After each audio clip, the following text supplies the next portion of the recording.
하나님 말씀은 시편 23편 1절에서 5절까지 보겠습니다. 여호와는 나의 목자시니 내게 부족함이 없으리로다. 그 나를 푸른 풀밭에 누이시며 실만한 물가로 인도하시는도다. 내 영혼을 소생시키시고 자기 이름을 위하여 의의 길로 인도하시는도다. 내가 사망의 음침한 골짜기로 다닐지라도 해를 두려워하지 않을 것은 주께서 나와 함께 하심이라. 주의 지팡이와 막대기가 나를 안위하시나이다. 주께서 내 원수의 목전에서 내게 상을 차려주시고 기름을 내 머리에 부으셨으니 내 잔이 넘치나이다. 아멘. 여러분, 신앙생활은 크게 두 부분으로 나눌 수가 있는데요. 여러분, 예수 믿으실 때 어려움이 있어도 정말 기쁨과 감사함으로 또 신이 막 나서 예수 믿는 사람이 있고요. 또 반대로 예수를 믿지만 좀 이렇게 힘겹게 좀 어떻게 보면 억지로 또 교회를 나오게 되고 또 예수 믿는 사람이 있습니다.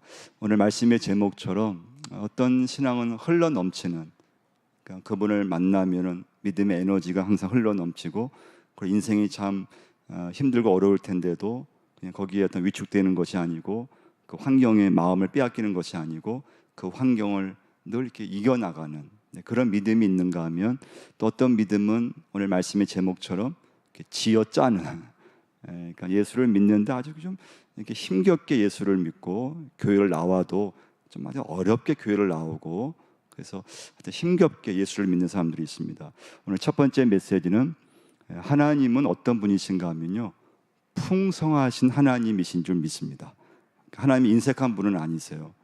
하나님은 풍성하신 하나님이신데 그 하나님은 여러분과 저로 하여금 이 땅에서 풍성한 삶을 살기를 원하십니다. 그래서 성경 말씀 보시면요, 하나님의 풍성함을 나타내는 그런 성경 말씀이 참 여러 군데 있어요. 그 중에서 누가복음 6장 38절 말씀 보시면요, 주라 그리하면 너희에게 줄 것이요 곧 후히 되어 누르고 흔들어 넘치도록 하여 너희에게 안겨주리라. 또 이제 우리 오병이어 기적 말씀이 있죠. 베세다 들판에서 하나님께서 어떻게 했습니까? 5천 명을 먹이셨잖아요. 그리고 남게 하셨어요. 왜 남게 하셨을까요? 하나님께서요, 하나님의 얼마큼 풍성하신 하나님이신가를 알려주기 위해서 5천 명을 먹이게 하시고 12강주를 남게 하셨던 그 풍성한 하나님을 우리가 볼 수가 있습니다. 오늘 본문의 말씀은 다윗이 쓴 시편 23편 말씀인데요, 다윗이 어릴 때부터 경험한 하나님은 풍성하신 하나님을 경험했어요. 1절 한번 보시면요, 같이 한번 읽어보겠습니다. 여호와는 나의 목자시니 내게 부족함이 없으리로다. 여호와 나의 목자시니 내게 부족함이 없으리로다. 그럼 다윗은 정말 모든 게 부족함이 없었는가? 인간적으로 보면은 부족함이 많았어요. 사울에게 우리가 쫓김을 당했죠. 위협을 당했죠. 그 위협이요, 몇 년이 됐을 것 같습니까? 사울이 다윗을 죽이려고요. 10년간을, 그래서 10년간, 1년도 아니, 한 달도 아니에요. 10년간을 사울은 다윗을 죽이려고 했어요. 그럼 보통 사람 같으면요, 그냥 뭐 낙심하지 않겠어요?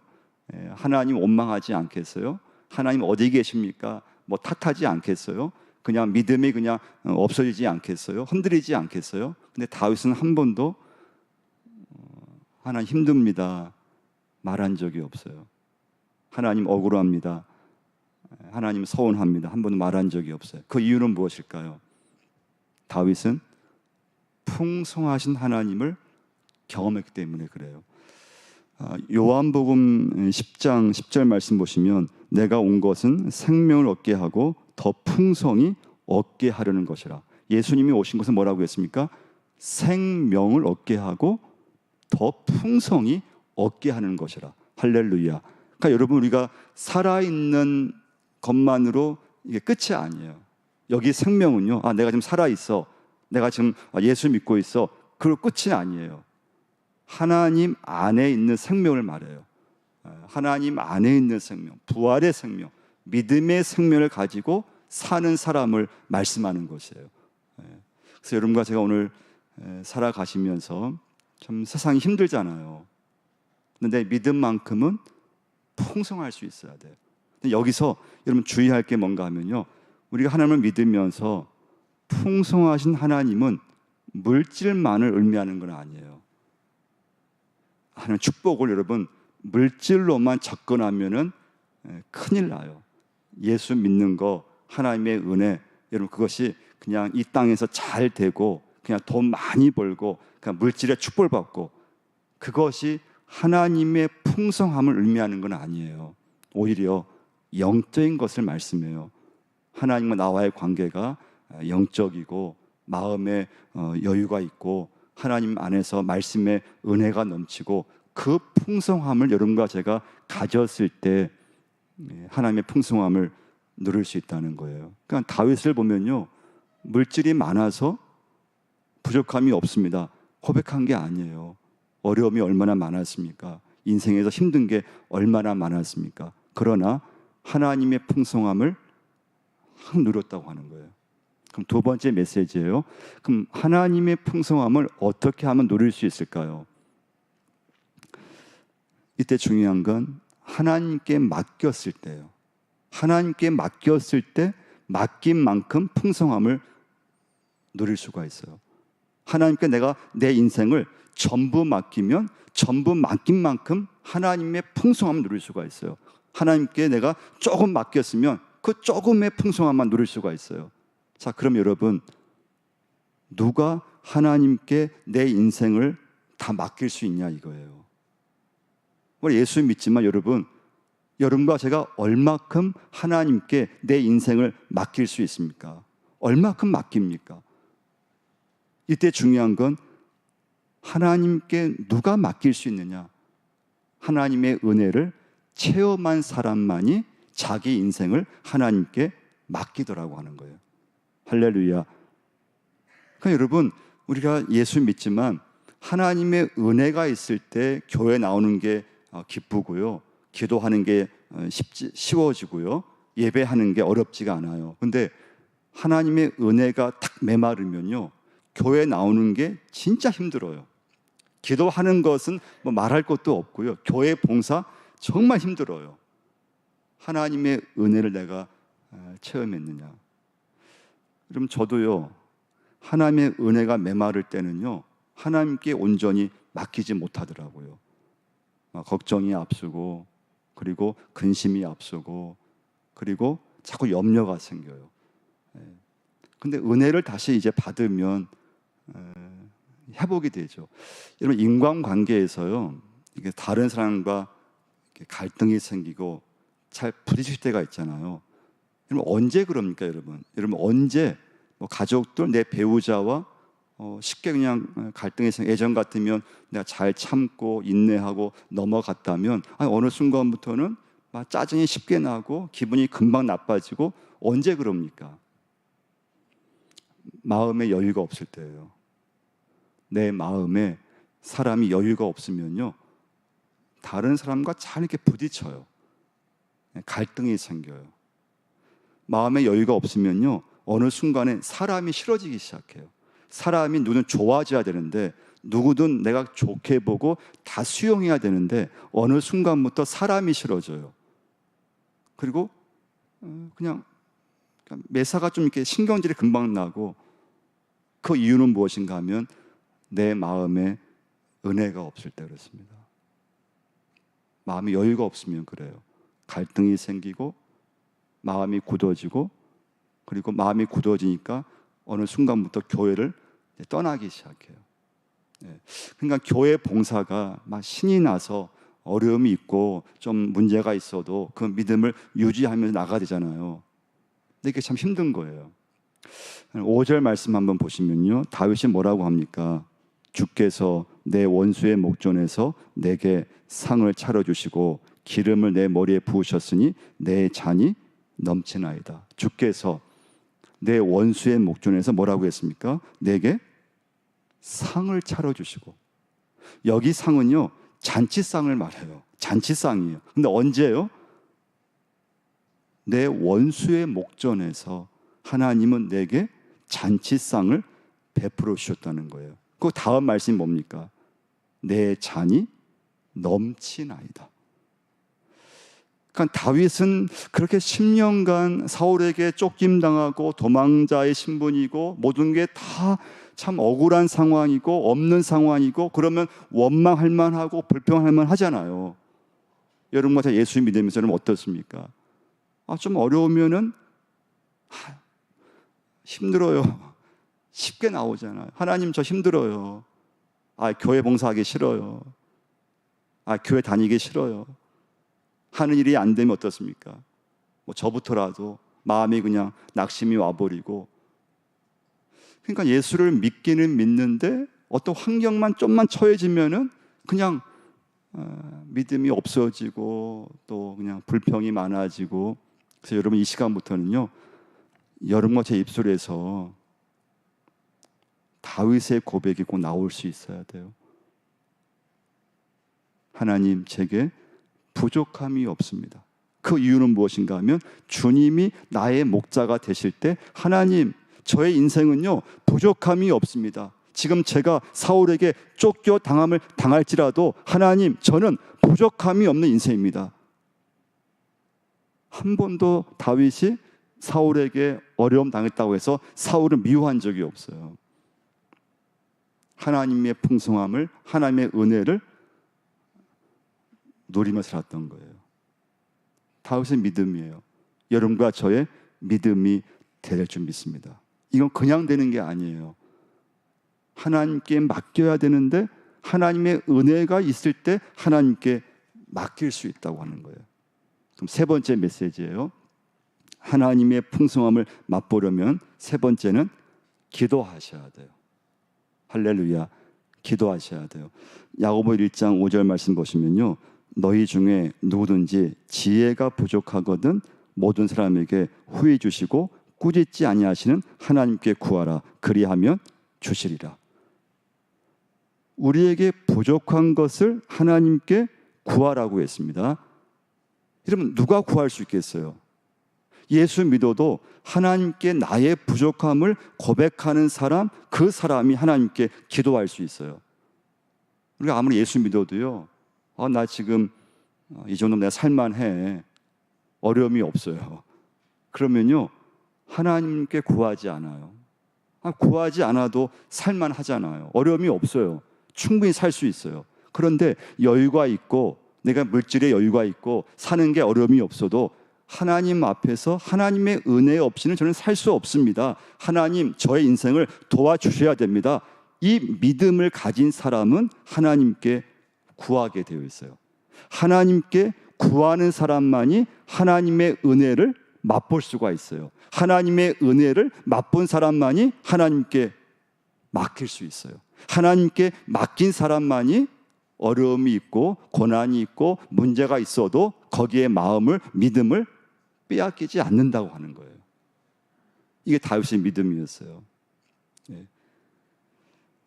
여러분, 제자들이요, 예수님의 제자였을 때 어떻게 했는가 하면요, 그때는 자기 힘으로만 믿었어요. 다 실패한 거죠. 예수님의 제자였지만, 예수님을 따라다녔지만 그때 제자들의 믿음은 인간의 힘을 썼어요. 여러분과 저 예수 믿으면서 하나님의 은혜가 없으면은 내 힘으로 하려고 하거든요. 내 힘으로 하려고 하면은 나도 힘들고 다른 사람도 힘들게 만들어요. 하나님의 은혜가 여러분과 저에게 임했을 때 그 사람이, 그 심령이 하나님을 의지하게 되어 있어요. 그 제자들이요, 언제 달라졌습니까?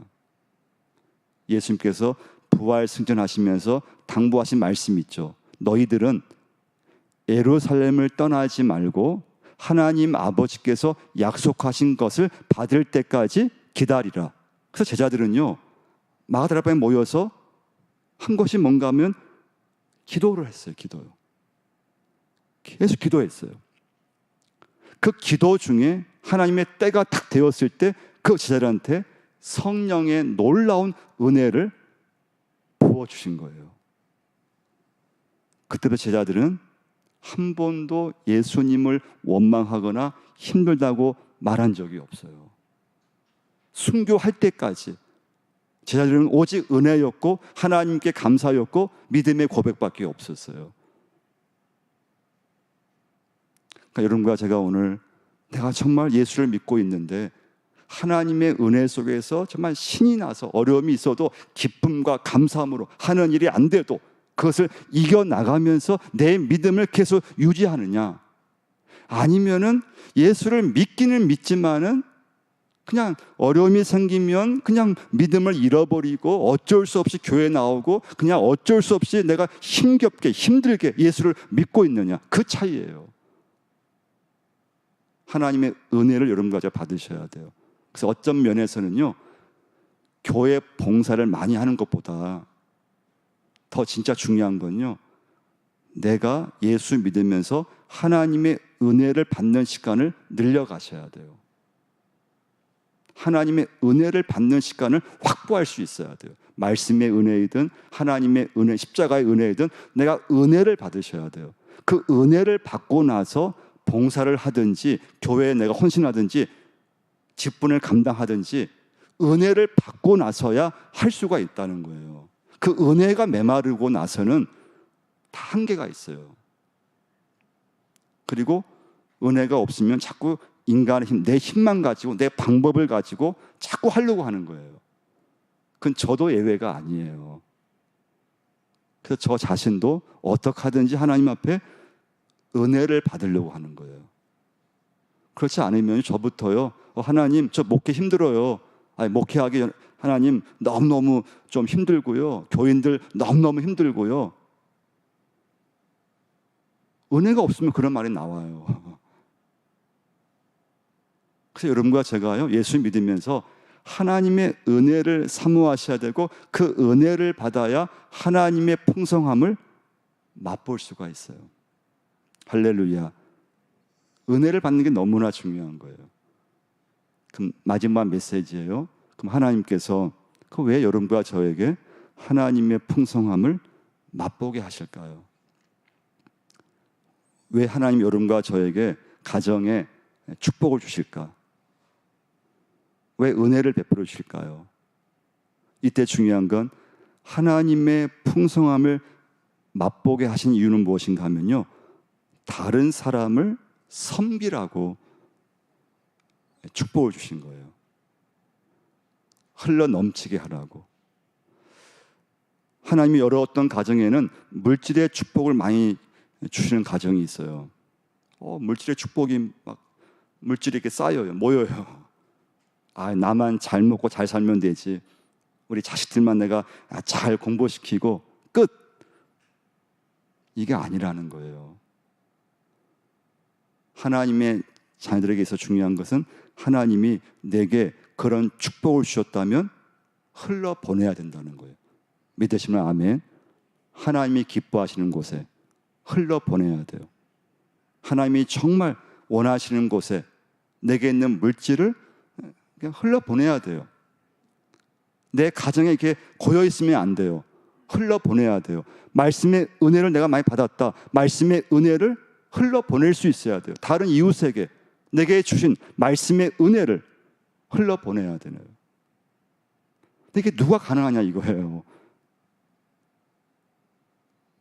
여러분, 물질이 얼마나 얼마나 아깝습니까? 누가 여러분 이웃에게 나눠줄 수 있을까요? 흘러 보낼 수 있을까요? 하나님의 은혜를 받은 사람이 내게 주신 축복을 알고 하나님께서 기뻐하는 곳에, 하나님께서 원하시는 곳에 흘러 보내게 되어 있습니다.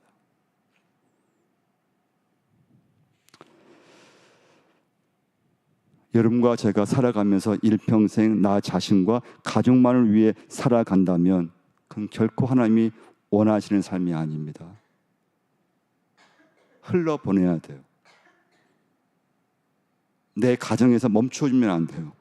나를 통해서 다른 사람에게 흘러 보내야 돼요. 하나님이 우리 교회를 축복하셨다면 저의 기도 제목은 우리 교회도 흘러 보내야 된다는 거예요. 어려운 곳에, 선교지에, 우리 도움이 필요한 곳에, 이 지역 사회에 흘러 보내야 돼요. 우리 교회만 그냥 잘 먹고 잘 살면 끝, 이게 아니에요. 흘러보내야 돼요. 흘러보낼 수 있어야 돼요. 그래서 여러분 살아가시면서요, 흘러보낼 곳을 정하는 게 굉장히 중요해요. 그냥 막 예수 믿는 게 아니에요. 그냥 내 사는 게 아니에요. 하나님, 제게 주신 사업장이 있다면, 하나님께 내 사업장에 축복해 주셨다면, 하나님께서 내 가정에 은혜를 주셨다면, 하나님, 제가 살아가면서 받은 은혜를 제가 어디에 흘러보내야 되겠습니까? 흘러보낼 곳을 여러분 정하셔야 돼요. 기도하셔야 돼요. 그러면 하나님께서요, 흘러보낼 것을 하나님께서 딱 생각나게 하세요. 흘러보낼 곳을 정하고 은혜를 구하는 것이 굉장히 건강한 믿음 생활이에요. 우리 교회도 흘러보낼 곳을 정하는 거예요. 그게 선교지이고, 또 우리가 기도하는 기도 제목이고, 또 성도사람들이고, 우리 후원하는 교회들이고, 여러 기관들이에요. 오늘 여러분과 제가요, 이제 마지막 메시지입니다. 하나님께 지혜를 구할 수 있어야 돼요. 목회하는 저는 하나님께 목회하면서 하나님께 지혜를 구해야 돼요. 목회하면서 하나님께 방법을 구해야 돼요. 사업을 하시는 교들이 있다면 사업을 하시면서 전적으로 하나님께 맡기고 하나님께 지혜를 구할 수 있어야 돼요. 어린 자녀를 두었다면 그 부모들은 자녀를 기르면서 반드시 하나님께 지혜를 구할 수 있어야 돼요. 내 힘만 가지고 내가 잘 키울 수 있다, 다 실패해요. 하나님께 내 자녀를 맡기고 하나님께 내 자녀를 기르면서 하나님의 방법으로 하나님께 지혜를 구할 수 있어야 돼요. 여러분과 저는 인생 살면서 하나님께 맡기면서 하나님, 저의 남은 여생 하나님께 지혜를 구할 수 있어야 돼요. 그때 하나님께서 생각나게 하시고 우리의 믿음의 은혜를 베풀어 주시는 걸 볼 수가 있어요. 그래서 여러분, 이 시간부터 절대 신앙생활을 억지로 하시면 안 돼요. 제가 늘 얘기하지만 믿음 생활은 억지로 하는 게 아니에요. 기쁨으로 하고 감사하면서 하고, 이건 그냥 되는 게 아니고 어떻게 하든지 하나님의 은혜를 내가 받았을 때 믿음 생활이 기쁨으로 이어져요. 살아있어요. 어려움이 있어도 문제가 있어도 거기에 그냥 마음을 빼앗기는 것이 아니고 그걸 이어나갈 수 있는 놀라운 믿음이 임하는 걸 볼 수가 있어요. 그래서 여러분, 이 시간부터는요, 교회에서 무엇을 하든지 뭐 봉사를 하든지 가장 중요한 건, 초점은 하나님, 저에게 은혜를 주옵소서. 은혜가 메마르지 않게 하여 주옵소서. 하나님의 풍성함을 하나님 맛볼 수 있게 도와주옵소서. 믿음 생활이 진짜 막 인색하게 막 겨우겨우 예수를 믿는 것이 아니고 하나님 안에서 풍성하게 예수를 믿고 예배를 드리고 기쁘게 하나님 앞에 기도를 드리고 교회 봉사하는 게 막 신이 나서 봉사하고, 그것이 계속 이어질 수 있는 여러분과 저의 믿음이 꼭 돼야 될 줄 믿습니다. 여러분, 바울을 보면요, 바울도 하나님의 풍성함을 일찍 경험을 했잖아요. 여러분, 바울이 감옥에 들어갔잖아요. 매를 맞았어요. 아마 보통 우리 같은 믿음이 아무리 좋아도 하나님, 저 정말 힘듭니다. 감옥에서 그런 말 할 수 있잖아요. 예수 믿기 너무나 힘듭니다. 복음 전하기 너무 힘듭니다. 저 못하겠습니다. 그렇게 말할 수 있잖아요. 바울은 예수를 믿고 나서 한 번도 힘들다 말한 적이 없어요. 감옥에 들어가서 하나님께 한 번도 원망한 적이 없어요. 그 이유가 무엇일까? 바울은 어떤 믿음을 가졌길래, 우리 같으면 믿음생활 잘 하다가도 좀 어려움이 생기고 억울한 일이 생기면 금방 우리는 불평이 나오는데,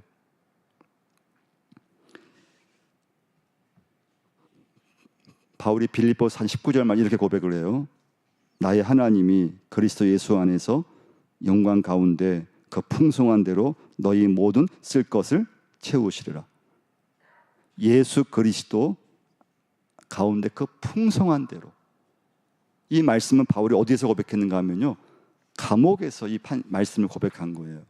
이 믿음의 고백이 나온 거예요. 감옥에서 하나님을, 풍성하신 하나님을 고백하고 그 하나님이 내 인생을, 또 모든 믿음의 권속들을 책임져 줄 거라고 하는 확신을 갖고 있어요. 그래서 여러분, 제가 오늘 이 시간에요, 믿음이 없으면 하나님께 맡길 수 없습니다.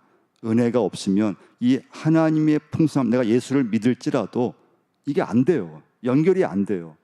진짜 힘겹게 예수 믿고 막 억지로 예수 믿고 막 억지로 그냥 교회 나오고, 그것이 아니고 하나님의 은혜 속에서 가정에서 어려움이 있어도 문제가 있어도 하나님만 바라보고, 하나님 전 부족함이 없습니다. 정말 부족함이 없습니다. 하나님 한 분만으로 감사할 수 있고 우리 인생에 하나님 은혜가 흘러 넘칠 수 있는 여러분과 제가 꼭 될 줄 믿습니다. 하나님 아버지, 오늘 아버지 앞에 예배드려 섰는데 저희 믿음을 주여 붙잡아 주셔서 참 신앙생활이 억지로 하는 것이 아니고 또 마지 못하는 것이 아니고 어쩔 수 없이 하는 것이 아니고 하나님이 믿어지고 주의 은혜가 넘쳐나서 하나님 그 은혜 가운데 믿음 생활이 정말 신이 나고 기쁨이 하나님 이어지고 감사함이 넘치는 믿음 생활이 되게 하여 주옵소서. 하나님, 참 살다 보면은 어려움을 만나면 참 낙심이 되고 또 문제를 만나면은 금방 하나님 우리 믿음이 흔들려 버리고 하나님의 은혜를 체험하게 하시고 십자가의 은혜를 넘치게 하시고 말씀의 은혜가 넘쳐나서 하나님 우리의 믿음이 유지되게 하시고 변함이 없게 하시고 하나님께 영광이 되는 귀한 믿음을 허락하여 주옵소서. 하나님의 은혜를 구하게 하여 주옵소서. 지혜를 구하게 하시고 하나님 의지할 수 있는 저희 모두가 되게 하여 주옵소서. 예수님의 이름으로 기도드리옵나이다.